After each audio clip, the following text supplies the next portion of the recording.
નમસ્તે દર્શક મિત્રો, હું છું હર્ષ અને આપનું હાર્દિક સ્વાગત કરું છું મારી YouTube ચેનલ હર્ષનો જાયકોમાં। તો આજે આપણે બનાવી રહ્યા છીએ કાઠિયાવાડી સ્ટાઇલ મકાઈનું શાક। તો ચાલો શરૂ કરીએ।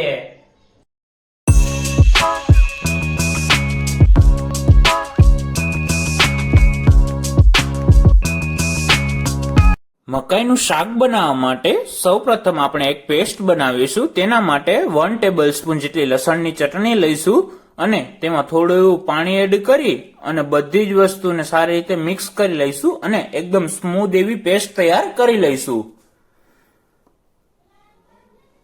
તમે સ્ક્રીન ઉપર જોઈ શકો છો કે આપણી પેસ્ટ એકદમ સ્મૂધ એવી તૈયાર થઈ ગઈ છે। ત્યારબાદ તેમાં 2 થી 3 ટેબલસ્પૂન જેટલું બેસન એડ કરીશું, 1.5 ટેબલસ્પૂન જેટલું ધાણા જીરું એડ કરીશું, ચપટી એવી હળદર એડ કરીશું અને બધી જ વસ્તુને સારી રીતે મિક્સ કરી લઈશું।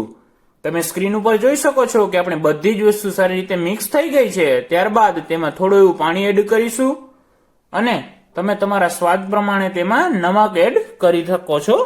ત્યારબાદ તેમાં ફરીથી આપણે અંદાજે અડધો કપ જેટલું પાણી એડ કરી અને બધી જ વસ્તુને એકદમ સ્મૂધ એવી પેસ્ટ તૈયાર કરી લઈશું। તમે સ્ક્રીન ઉપર જોઈ શકો છો કે આપણી સ્મૂધ એવી પેસ્ટ તૈયાર થઈ ગઈ છે અને આપણા 3 મકાઈને આપણે નાના નાના પીસીસમાં બાફી લીધી છે। તમે સ્ક્રીન ઉપર જોઈ શકો છો। શાક બનાવવા માટે મેં અહીંયા એક પેન લઈ લીધું છે। તેમાં અંદાજે 3 થી 4 ટેબલસ્પૂન જેટલું તેલ ગરમ કરીશું। આપણે આ શાકમાં તેલની માત્રા વધારે રાખવાની છે કારણ કે તેમાં બેસનની ગ્રેવી છે।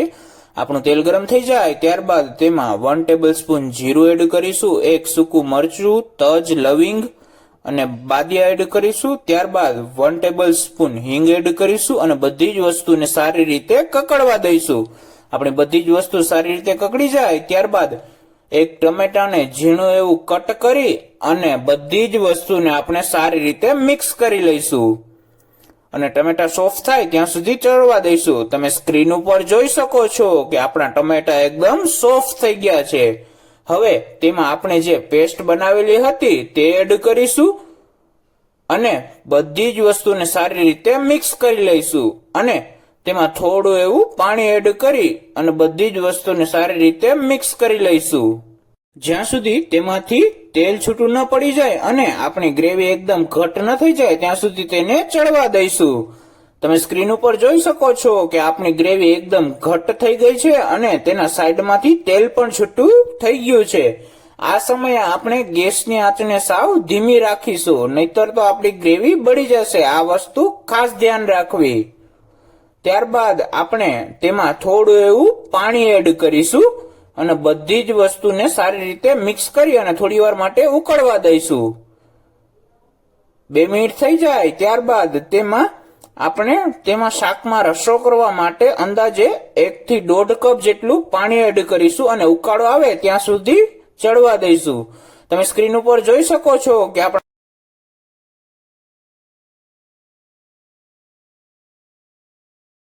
હવે આપણે જે મકાઈ બાફેલી હતી તેને આપણે આ ગ્રેવીમાં એડ કરી દઈશું અને બધી જ વસ્તુને આપણે સારી રીતે મિક્સ કરી લઈશું। તમે સ્ક્રીન ઉપર જોઈ શકો છો।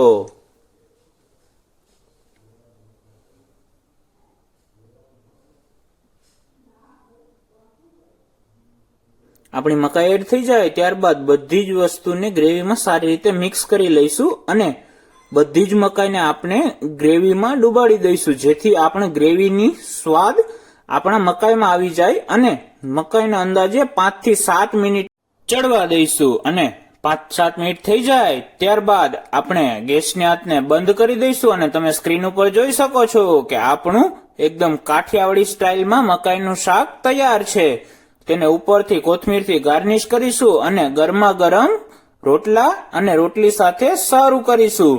આઈ હોપ કે તમને મારો આજનો વિડીયો પસંદ આવ્યો હશે તો ફટાફટ લાઈક કરી દો, મસ્ત મજાની કોમેન્ટ કરી દો, મિત્રો સાથે શેર કરી દો અને હા, આપણા ઇન્સ્ટાગ્રામ એકાઉન્ટને ફોલો કરી દો અને યુટ્યુબમાં સબસ્ક્રાઇબ કરી દો। ત્યાં સુધી મળીએ નવા વિડીયો સાથે। આવજો।